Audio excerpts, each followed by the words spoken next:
we're given a reminder that in Gotham City, a young Bruce Wayne watched his parents get murdered in an alley for the sake of Martha Wayne's pearls, and fleeing the funeral in his grief, discovers the bat-filled cave system under the family manor that lead to his future identity.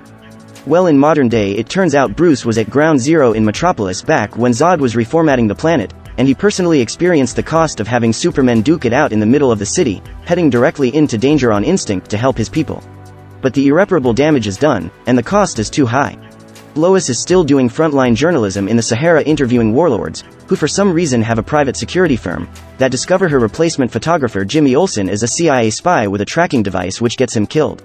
It's allow a US drone strike to pinpoint their location that Superman declines and handles personally in order to save Lois' life. Except that private security firm had also started killing the local militia and burning the bodies, getting one of the local women to give a false testament in the American Senate, saying that Superman was in fact just casually murdering everyone. And at the memorial to those lost in the fight over Metropolis, not everyone sees Superman as their savior, especially Bruce's former employee who lost his legs in the attack. This threatens to stress Clark and Lois' undercover relationship back at home, but they manage to get over it in the bathtub. Meanwhile, over in Gotham, police discover a human trafficking ring, but the Batman is one step ahead of them, beating the living juice out criminals and branding them with his mark. Back at the Batcave, Alfred is upgrading his armor and Bruce is hunting after Anatoly, the Russian from that security firm, in order to find his boss who might be bringing a new weapon into the city. Superman's presence in the world has changed the stage, leaving people feeling powerless and turning good men cruel. So he hits up an underground fighting tournament and scans the guy's phone on the sly to discover he's working for billionaire wunderkind Lex Luthor. See, he's found some kryptonite chunks as a result of Zod's world builder efforts, and discovering it's lethal to Kryptonians, would like to weaponize it, needing an import license for a massive chunk that's been fished up in the Indian Ocean. The very thing Bruce was tracking, as well as also getting government access to the crashed seed ship and Zod's corpse. All whilst acting like a twitchy dick the entire time. But Senator Finch knows a maniac when she sees one and blocks his efforts to import to kryptonite. Lex for some reason invites Clark Kent to report on his charity benefit opening and Bruce Wayne as a guest. Who wants to be there anyway so that he can hack into the LexCorp systems? Spotting a stunning lady on the way, Luthor gives an erratic crazy person speech, but his main plan was to put Bruce in the same room as Clark, who can tell that he's Batman and overhear his secret conversations with Alfred. In fact, Clark thoroughly dislikes the repercussions of the Batman's increasingly cruel actions in Gotham. But before he can find out what's going on, there's a factory fire somewhere and people that need help. You see, since Man of Steel, people have really started to get used to worshipping Superman as their god hero, and topic of hot debate. But instead of a colorful beacon of hope, he's taken on the role in a much more emo kind of way. Also, it looks like that mystery lady stole the LexCorp data before Bruce could retrieve it. So instead, Batman dreams of a post-apocalyptic Omega future, where human renegades do their best to survive and scramble up some kryptonite, only to be undone by the horrendous otherworldly forces that bear Superman's mark as their evil god, who now kills people as a result of the death of Lois. Straight on the back of a second vision, which appears to be of the Flash trying to send a message back through time to warn him that Lois was the key all along. But he shakes it off and discovers from Anatoly's phone data that Lex smuggling the kryptonite into the US anyway. Bruce is convinced that someone with the power of a god will inevitably abuse their position given enough time, and that a way to defeat them must be developed for the sake of humanity. While Lex, via Anatoly, is making sure that any criminals who bear Batman's mark are getting killed in prison, further antagonizing Clark's sense of true justice. Batman does a hard intercept for the kryptonite shipment in the Batmobile, slingshotting cars into each other, and withstanding minigun fire to eviscerate bad guys in the chase, smashing like a tank through buildings, cars, boats and missile fire. Only to be stopped at the last minute by bouncing off Superman, who's interrupting in order to give a cease and desist regarding his general nighttime activities, thinking that he's saving people from unlawful cruelty. Which rubs Batman the wrong way. And that mystery lady is Diana Prince, who's good at antiquities but not so good at cracking the encryption on the LexCorp data she borrowed from Bruce, returning it instead and hoping he'll help her find a photo that belongs to her among the data.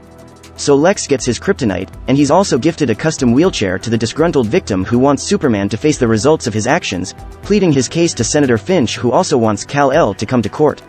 So after a chat with his mum about what to do, he decides to attend and answer their questions. But during the opening speech, the senator realizes Lex is ominously absent, but too late, as the lead-lined custom wheelchair explodes, killing everyone. Another setup to psychologically tarnish Superman's presence and free up Lex from that pesky Senate oversight.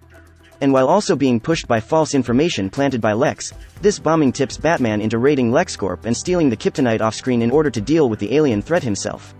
He goes into some serious training and uses the ore to make custom anti-Superman weapons, as well as discovering that Lex had been keeping tabs on a number of unique individuals in that data, including the antiquities specialist he met earlier. So, why did Lex want that seed ship access from earlier? Why to use the Genesis chamber and Zod's corpse mixed with his own genetic DNA to break Kryptonian convention and create a super being of his own?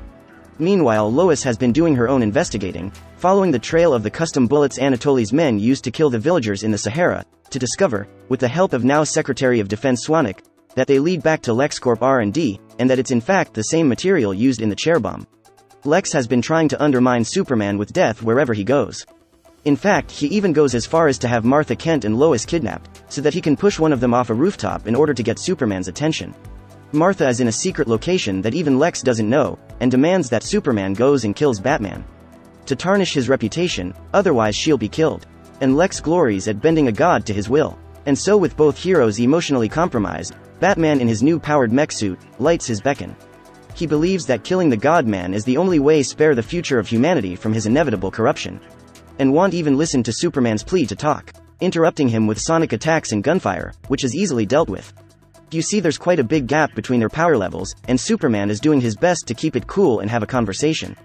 But Batman fires a kryptonite gas grenade that levels the playing field as Superman breathes in the fumes, temporarily lowering the bar so that they can both punch over it.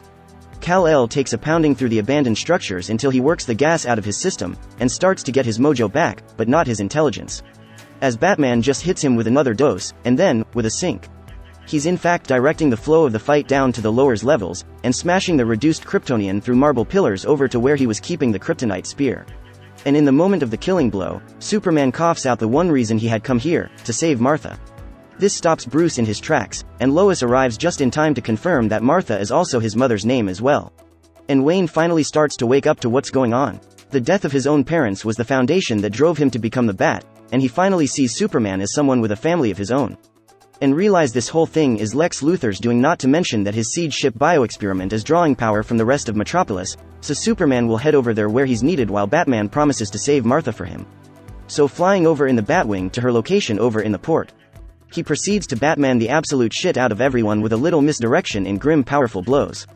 Viscerally taking down the entire private military unit and playing hide the knife before blowing Anatoly's flame tank and covering Martha from the blast. Lex, however, is finished cooking, and announces the birth of Doomsday, a horrifically strong super monster that's smashing up everybody and everything, wrecking the city with destructive energy waves. Having learned his lesson about collateral damage, Superman beats it straight up into space and away from innocent people, but rather unhelpfully the president takes this as an opportunity to fire a nuclear missile at both of them, causing the beast to re-enter the atmosphere and land just off the bay, where it grows only more powerful from the nuclear energy while Superman is near death in space. Recovering slowly in the sun's radiation, Batman flies in to get its attention and lure it back over to where that Kryptonian spear was. However, Doomsday is too dangerous to be toying with, and the Batwing is downed with the Dark Knight about to get roasted. But he's saved at the last moment by Wonder Woman. Diana Prince stands toe-to-toe with the monster after keeping an eye on the unfolding events until Superman rejoins the fight, and the two godlike figures do their best to keep the pressure up on the monster. Batman's also there. But their combined power still isn't enough, so at great cost, Superman retrieves the spear from Lois, even as it poisons him, and whilst Wonder Woman has it tied down, flies it directly into Doomsday, which skewers him in return. And Clark, instead of evading the blow, accepts it in order to kill the monster and save the Earth again, before he dies. And so the army find Lex back in the seed ship, absorbing its cosmic library, including stuff about Steppenwolf and mother boxes. He's promptly sent to prison where he gets a haircut, while all the world mourns the death of Superman, finally showing a little appreciation. Clark too is mourned as lost, and on the Kent farm many familiar faces give their respects to Martha's son. Bruce and Diana watch from a distance. He failed Superman in life, but won't fail him in death. They have to find the other people with superpowers on Lex Luthor's report, because the bell has already been rung.